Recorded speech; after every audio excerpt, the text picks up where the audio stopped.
ലഭിച്ചിരിക്കുന്ന എല്ലാ വിദ്യാർത്ഥികളെയും അനുമോദിക്കുക. ഞാനിവിടെ അന്വേഷിച്ചപ്പോൾ 412 കുട്ടികൾ 10ാം ക്ലാസ് പരീക്ഷ ഇപ്രാവശ്യം പാസ്സായിട്ടുണ്ട്.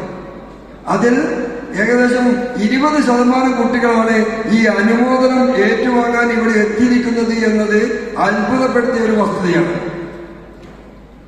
ഇനി നിങ്ങളോട് എനിക്ക് പറയാനുള്ളത്, നിങ്ങൾക്ക് അംഗീകരിക്കാനുള്ള മനസ്സുണ്ടാവണം.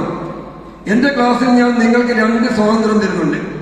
ഒന്ന് ചിരിക്കാനുള്ള സ്വാതന്ത്ര്യമാണ്. നല്ല കാര്യമാണ് ഞാൻ പറയുന്നത്, ചിരിക്കാൻ വകയുള്ള കാര്യമാണ് ഞാൻ പറയുന്നത് എന്ന് നിങ്ങൾക്ക് ബോധ്യമുണ്ടെങ്കിൽ മനസ്സ് തുറന്ന് ചിരിക്കാവുന്നതാണ് എന്ന് വിചാരിച്ച് ചിരിച്ചുകൊണ്ടേയിരിക്കരുത്.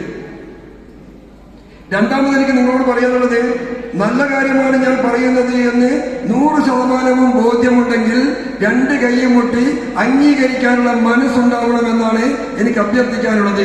എല്ലാവരും ഒന്ന് കൈയടിച്ച്. ഇത്രയേ നിങ്ങൾക്ക് ഇരട്ടിയുള്ളൂ. ഒന്നുകൂടി കൈയടിച്ച്. ഈ കയ്യടിയിൽ നടക്കുമ്പോൾ 2 കാര്യം നടക്കും. ഒന്ന്, നിങ്ങളുടെ ഉറക്കം പോയി കിട്ടും. 2, ക്ലാസ് എടുക്കുന്ന ആൾക്ക് ഒരു പ്രത്യേക എനർജി കിട്ടും. എന്റെ വിഷയം കുറച്ച് കടുപ്പമുള്ള വിഷയങ്ങളാണ്, ലഹരിയും സൈബറുമാണ്. ഞാനിവിടെ നിയമവും വകുപ്പും പറഞ്ഞ് നിങ്ങളെ പേടിപ്പിക്കാൻ ഉദ്ദേശിക്കുന്നില്ല. എന്താണ് ലഹരി? ലഹരി എന്ന് പറഞ്ഞാൽ സന്തോഷം തരുന്നത് എന്നാണ് അതിനകത്ത് അർത്ഥം. നമ്മൾക്ക് ചിരിക്കുമ്പോൾ ഉണ്ടാവുന്ന ലഹരി എന്ന് പറഞ്ഞാൽ 100% സ്വാഭാവികമായും നമുക്ക് സന്തോഷം വരുമ്പോൾ, ചിരിക്കുമ്പോൾ കിട്ടുന്ന സന്തോഷം വരുമ്പോൾ ഉണ്ടാവുന്ന ലഹരി എന്ന് പറയുന്നത് 100% കൃത്രിമ ലഹരികൾ ഉപയോഗിക്കുമ്പോൾ, MDMA പോലുള്ള ലഹരികൾ ഉപയോഗിക്കുമ്പോൾ നമുക്ക് കിട്ടുന്ന സന്തോഷം 1300%. നിലവിൽ കിട്ടുന്നതിന്റെ 13 മടങ്ങാണ്. ആ ലഹരി ഉപയോഗിച്ച് കിട്ടിയ ആ സന്തോഷത്തിൽ നിന്ന് ആ ലഹരിയുടെ വീര്യം നഷ്ടപ്പെടുമ്പോൾ ഒറ്റയടിക്ക് 0യിലേക്ക് വന്ന് വീഴും. ആ വീഴ്ച താങ്ങാനുള്ള കരുത്ത് ഒരു വിദ്യാർത്ഥിക്കും ഒരു മനുഷ്യനുമില്ല. അതുകൊണ്ടാണ് ഒരു നേരം ലഹരി ഉപയോഗിച്ചു പോയെങ്കിൽ ആ സന്തോഷത്തിന്റെ പാരമ്യത തേടി അവൻ ലഹരി വസ്തുക്കൾക്ക് വേണ്ടി എത്ര വലിയ തെറ്റും ചെയ്യാൻ തയ്യാറാവുന്നത്. അവനന്നേരം അമ്മയാണെന്നോ അച്ഛനാണെന്നോ സഹോദരിയാണെന്നോ സഹോദരനാണെന്നോ ഗുരുനാഥനാണെന്നോ തിരിച്ചറിവുണ്ടാവില്ല. തിരിച്ചറിവ് നഷ്ടപ്പെട്ട് അവന്റെ ഒരേ ഒരു ലക്ഷ്യം ആദ്യം ഉപയോഗിച്ചപ്പോൾ കിട്ടിയ ലഹരി വീണ്ടും അനുഭവിക്കുക എന്ന മാത്രം. അതുകൊണ്ട് ആദ്യം നമ്മൾ തീരുമാനിക്കണം, ഒരു ലഹരിയും ഞാൻ ജീവിതത്തിൽ ഉപയോഗിക്കുകയില്ല എന്ന്. അഭിമാനത്തോടെ എനിക്ക് നിങ്ങളോട് പറയാം, ഞാനിപ്പോ 33 വർഷം പോലീസിൽ സേവനമനുഷ്ഠിച്ചിട്ടുള്ള ഒരു ഓഫീസറാണ്. ഞാൻ ജീവിതത്തിൽ ഇന്ന് വരെ ഒരു ലഹരി പദാർത്ഥങ്ങളും ഉപയോഗിച്ചിട്ടില്ല എന്ന് അഭിമാനത്തോടെ എനിക്ക് നിങ്ങളോട് പറയാൻ സാധിക്കും. എനിക്ക് ആവശ്യം നിങ്ങൾ കൈയടിച്ച് പാസ്സാക്കണം, ജീവിതത്തിൽ ഒരിക്കലും ഞാൻ ലഹരി പദാർത്ഥങ്ങൾ ഉപയോഗിക്കുകയില്ല എന്ന് കൈയടിച്ച് പാസ്സാക്കിയിരിക്കും. ഇത് നിങ്ങൾ നെഞ്ചിൽ തൊട്ട് പറയുന്ന വാക്കായിരിക്കണം. നിങ്ങൾ നിങ്ങളുടെ രക്ഷിതാക്കൾക്ക് കൊടുക്കുന്ന വാക്കായിരിക്കണം. നിങ്ങൾ നിങ്ങളുടെ ഗുരുനാഥന്മാർക്ക് കൊടുക്കുന്ന സമ്മാനമായിരിക്കണം. കാരണം ഒരു ലഹരി വരുത്തി വയ്ക്കുന്ന വിന എത്രത്തോളമാണെന്ന് അനുദിനം വായിക്കുന്ന പത്രമാധ്യമങ്ങളിൽ നിന്നും നമുക്ക് തിരിച്ചറിയാൻ സാധിക്കും. കഴിഞ്ഞ ദിവസം അമ്മയെ തീയിൽ കൊളുത്തി കൊന്നിട്ടുണ്ട് ഒരു മകൻ. ഒന്നല്ല, നിരവധി സംഭവങ്ങളാണ് അനുദിനം സംഭവിച്ചുകൊണ്ടിരിക്കുന്നത്. അപ്പൊ ഇതിൽ നിന്ന് മുക്തമാവാൻ കുഞ്ഞിന്റെ മാഷി പാടിയ ആ ഒരു കവിത മാത്രമേ നമ്മുടെ മുന്നിലുള്ളൂ. വലിയൊരു ലോകം മുഴുവൻ നന്നാവാൻ ചെറിയൊരു സൂത്രം ചെവിയിലോതാം ഞാൻ, സ്വയം നന്നാവുക. നമ്മൾ ഓരോരുത്തരും നന്നാവാൻ തീരുമാനിച്ചാൽ മാത്രമേ ഈ വലിയൊരു ലോകം നന്നാവുകയുള്ളൂ എന്ന കാര്യത്തിൽ യാതൊരു സംശയവും വേണ്ട. വളരെ ദയനീയമാണ് നമ്മുടെ സമൂഹത്തിന്റെ പോക്ക്.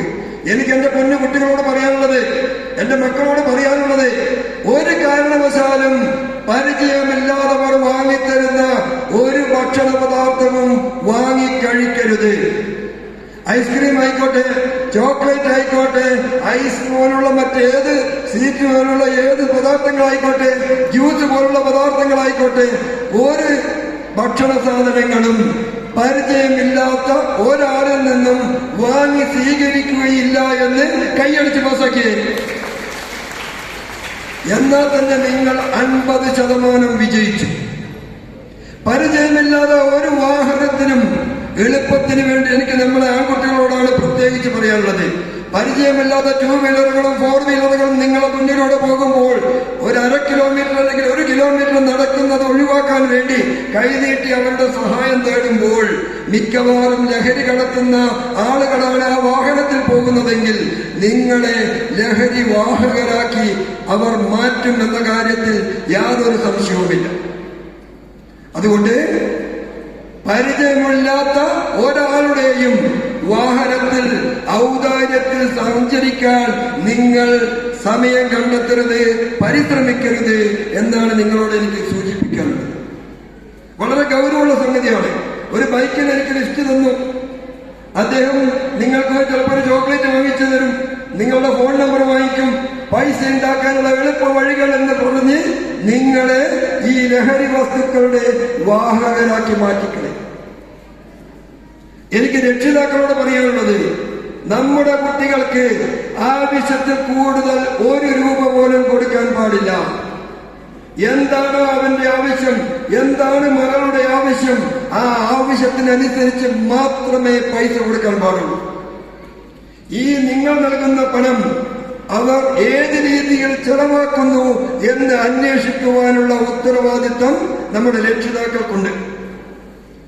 കാരണം നിങ്ങളുടെ പണം അത് ഏതൊക്കെ രീതിയിൽ ചെലവാക്കുന്നു എന്ന് അന്വേഷിക്കേണ്ട ഉത്തരവാദിത്വം നിങ്ങൾക്ക് നഷ്ടപ്പെടുന്നത് എന്നാണോ അന്ന് നിങ്ങളുടെ കുട്ടികളുടെ നിയന്ത്രണം നിങ്ങൾക്ക് കൈവിടുമെന്ന കാര്യത്തിൽ സംശയമില്ല.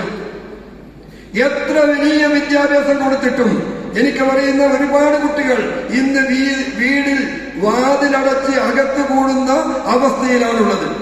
അവൻ വീടിന്റെ റൂമിന്റെ വാതിൽ തുറക്കുന്നത് ലഹരിയിൽ നിന്നും എപ്പോഴെങ്കിലും ബോധം വരുമ്പോൾ അല്പം ആഹാരം കഴിക്കാൻ വേണ്ടിയാണ്.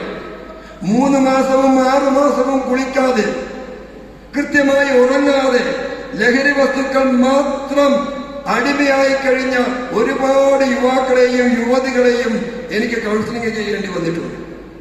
അതുപോലെ സൈബർ ക്രൈമിൽപ്പെട്ട് ആത്മഹത്യയുടെ വക്കിലെത്തിയ നിരവധി പേരെ എനിക്ക് കൗൺസിലിംഗ് ചെയ്യേണ്ട അവസ്ഥയുണ്ടായിട്ടുണ്ട്.